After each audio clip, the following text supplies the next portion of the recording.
નમસ્કાર મિત્રો, સ્વાગત છે તમારું આપણી આ યુટ્યુબ ચેનલમાં જેનું નામ છે ગુજરાતી જીકેની જમાવટ.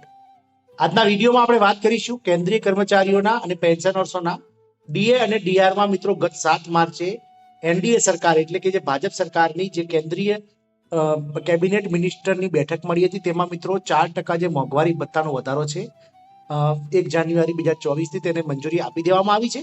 અને ટૂંક જ સમયમાં મિત્રો મેમોરેન્ડમ એટલે કે તેનું ઓફિશિયલ નોટિફિકેશન જીઆર બહાર પાડી અને આ માર્ચ મહિનાનો જે પગાર આવશે એપ્રિલ મહિનામાં તેમાં તમામ કર્મચારીઓ જે કેન્દ્રીય કર્મચારી છે 48 લાખ કરતા વધારે અને 67 લાખ કરતા વધારે પેન્શન છે તેમના પગાર વધીને આવશે.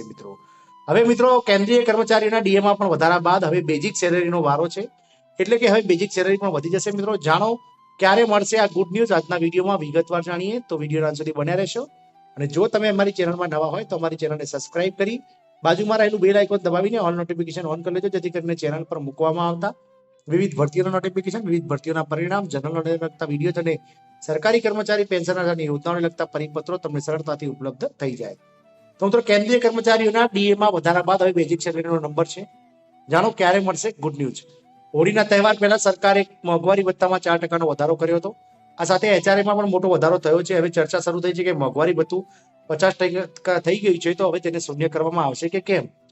તો મિત્રો, કેન્દ્રીય કર્મચારીઓ માટે આ વર્ષ શાનદાર રહેવાનું છે. હકીકતમાં મોંઘવારી ભથ્થું એટલે કે ડીએનએસ એલાઉન્સ વર્ષમાં 2 વખત તો વધશે જ. આ સિવાય અન્ય લાભો પણ મળવાના છે. હોળીના તહેવાર પહેલા સરકારે મોંઘવારી ભથ્થામાં 4%નો વધારો કરી દીધો છે. આ સિવાય હાઉસ રેન્ટ એટલે કે એચઆરએમાં પણ વધારો થયો છે. તો ચર્ચા શરૂ થઈ ગઈ છે કે મોંઘવારી ભથ્થું હવે 50% થઈ ગઈ છે તો તેને શૂન્ય કરવામાં આવશે. તેનો સૌથી મોટો ફાયદો કર્મચારીઓને બેઝિક સેલરી તરીકે મળશે. આવો તેના વિશે વિગતવાર જાણીએ. મિત્રો, બેઝિક સેલરીમાં સામેલ થઈ જશે મોંઘવારી ભથ્થું, એટલે કે બેઝિક સેલરીમાં જબરજસ્ત વધારો કઈ રીતે થશે તેના માટે થોડા ફ્લેશબેકમાં જઈએ. સરકારે 2016માં જ્યારે 7મું પગાર પંચ લાગુ કર્યું હતું તો મોંઘવારી ભથ્થું શૂન્ય કરી દેવામાં આવ્યું હતું. ગણતરી માટે નવું આધાર વર્ષ નક્કી કરવામાં આવ્યું હતું. મોંઘવારી ભથ્થું શૂન્ય થવાથી કર્મચારીઓને તે ફાયદો થયો કે તે પાછલું મોંઘવારી ભથ્થું તેમના મૂળ પગારમાં સામેલ કરી દેવામાં આવ્યું હતું. હવે તે ફરીથી થવાનું છે. મોંઘવારી ભથ્થાને એકવાર ફરીથી બેઝિક સેલરીમાં મર્જ કરી પગાર વધારાની યોજના છે અને પછી મોંઘવારી ભથ્થું શૂન્યથી ફરીથી શરૂ કરવાની પણ યોજના છે. મિત્રો, કેમ શૂન્ય થઈ જશે મોંઘવારી ભથ્થું? તો હવે સવાલ થાય છે કે આ કેવી રીતે બનશે. હકીકતમાં વર્ષ 2016માં થયેલા મેમોરેન્ડમમાં જણાવવામાં આવ્યું હતું કે જ્યારે મોંઘવારી ભથ્થું એટલે કે ડીએનએસ એલાઉન્સ 50% એટલે કે બેઝિક સેલરીના 50% થશે તો તેને શૂન્ય કરી દેવામાં આવશે. એટલે કે 0 થયા બાદ જે મોંઘવારી ભથ્થું મળી રહ્યું છે તેની ગણતરી ફરીથી શરૂ થશે અને જે 50% મોંઘવારી ભથ્થું છે તેને બેઝિક સાથે મર્જ કરી દેવામાં આવશે. આમ થવા પર મોંઘવારી ભથ્થાને બેઝિકમાં મર્જ કરી દેવામાં આવશે. તેનાથી કર્મચારીઓના પગારમાં રિવિઝન થઈ જશે. તેનો ફાયદો એ થશે કે કર્મચારીઓને તેના પગારમાં રિવિઝનમાં લાંબો સમય રાહ જોવી નહીં પડે. પહેલા મોંઘવારી ભથ્થું 100% ઉપર પહોંચી જતું હતું. છઠ્ઠા પગાર પંચ સુધી આ રીતે ડીએમાં વધારો થતો રહેતો હતો. મિત્રો, કેન્દ્રીય કર્મચારીઓના બેઝિક પગારમાં થશે મોટો વધારો. વર્તમાન સમયમાં પે બેન્ડ લેવલ 1 એટલે કે 18,000 રૂપિયા બેઝિક સેલરી છે. આ સૌથી ઓછો બેઝિક છે.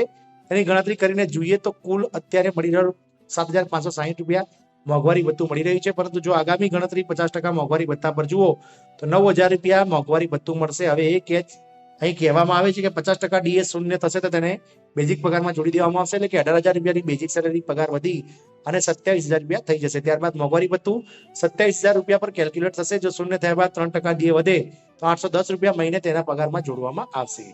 ક્યારે થશે બેઝિક પગાર વધારો? કેન્દ્રીય કર્મચારીઓનું મોંઘવારી ભથ્થું 50% થઈ ગયું છે. તેને 1 જાન્યુઆરી 2024 થી લાગુ કરી દેવામાં આવી છે. હવે આગામી રિવિઝન જુલાઈ 2024માં થવાનું છે. એટલે કે જુલાઈ 2024માં મોંઘવારી ભથ્થાનો દર શૂન્યથી શરૂ થઈ કે 3 કે 4% હોઈ શકે છે. એટલે કે જુલાઈ 2024 માટે મોંઘવારી ભથ્થાનો દર નક્કી કરતા પહેલા સરકાર 5% ડીએને બેઝિક સેલરીમાં 50% બીએને બેઝિક સેલરીમાં મર્જ કરવાની મંજૂરી આપી શકે છે. મર્જ થતા પે બેન્ડ લેવલ 1ના કર્મચારીઓના બેઝિક પગારમાં સીધો 9,000 રૂપિયાનો વધારો થઈ જશે. ફરી વધશે 4% મોંઘવારી ભથ્થું. તો કેન્દ્રીય કર્મચારીઓના મોંઘવારી ભથ્થામાં 4%નો વધારો માર્ચમાં કરવામાં આવે છે, જે જાન્યુઆરી 2024 થી લાગુ થશે. હવે જુલાઈ 2024 થી આગામી મોંઘવારી ભથ્થાની જાહેરાત થઈ શકે છે. આશા છે કે તેમાં 4%નો વધારો થશે.